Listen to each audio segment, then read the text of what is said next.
इतने tight tight बच्चे कपड़े पहनते हैं कि झुक ही नहीं सकते। झुके कैसे? क्योंकि झुके तो फटे, इसलिए झुक भी नहीं सकते। जीन्स झुकने ही नहीं देती। इसलिए जितने नौजवान युवक यहाँ बैठे हैं जो जीन्स पहनते छोड़ देना। वैसे आप जानते हो ये जीन्स क्या है? मैं आपको हकीकत बता देती हूँ इस जीन्स की। शायद वो सुनने के बाद आप जीन्स कभी दोबारा नहीं पहनोगे। इंग्लैंड नाम का देश है, नाम सबने सुना है? इंग्लैंड में सफाई कर्मियों के कपड़े बहुत ज्यादा फटते थे। ये जीन्स कहां से आई उसका इतिहास बता रही हूँ। इंग्लैंड में सफाई कर्मियों के कपड़े वस्त्र बहुत ज्यादा फटते थे। वहां की जो गवर्नमेंट है, वहां की सरकार है, वो सफाई कर्मियों को कपड़े दे देकर थक गई। तब इंग्लैंड सरकार ने, इंग्लैंड गवर्नमेंट ने एक आदेश जारी किया, एक फरमान जारी किया।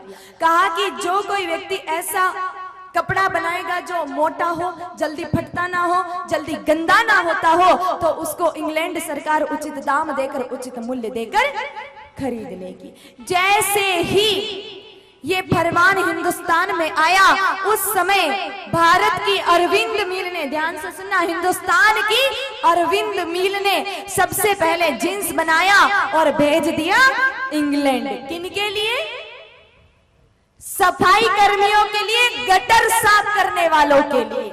तो जितने भी भाई जीन्स पहनकर अपने आप को फतेह सिंह दरबार, और जितनी बेटियां जीन्स पहनकर अपने आप को महारानी विक्टोरिया समझती है ना, उनकी औकात गटर साफ करने वालों से ज्यादा की नहीं, क्योंकि ये पोशाक ही उनकी है, ये बनाई ही उनके लिए गई थी। इसलिए अगर आप अपने आप को गटर साफ करने वाला ना समझो तो जीन्स बिल्कुल भी मत पहनना।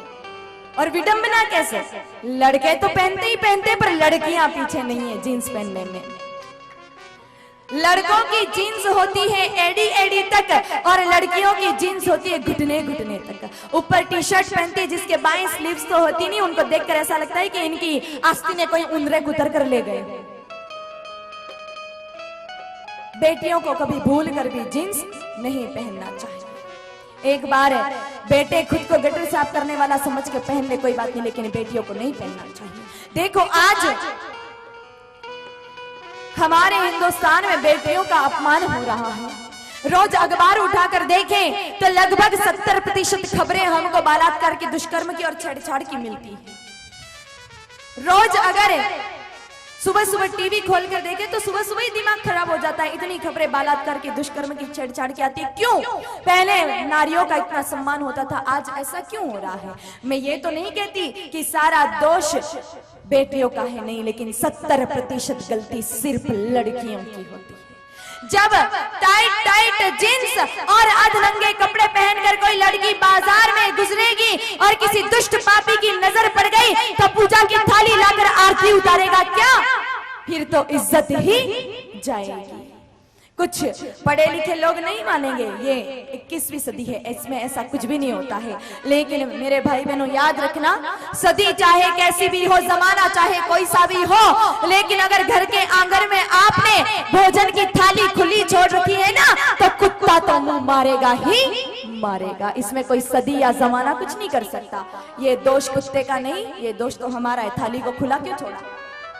अगर ढक के रखते तो किसी कुत्ते की इतनी औकात नहीं है कि ढक्कन उठा के उसको जूठा कर सके। इसलिए बेटियां अपने वस्त्रों पर थोड़ा विशेष ध्यान दें और इस तरह के कपड़े बिल्कुल ना पहने।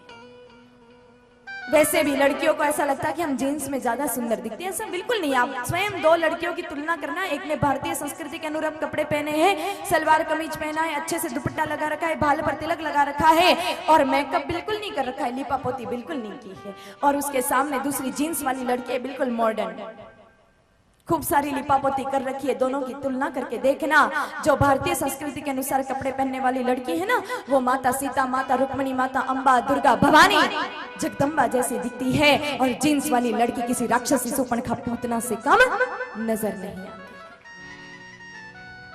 आजकल कोई कम कपड़े पहनता है ना, तो हम लोग क्या कहते हैं? फैशन में है। फैशन की परिभाषा क्या?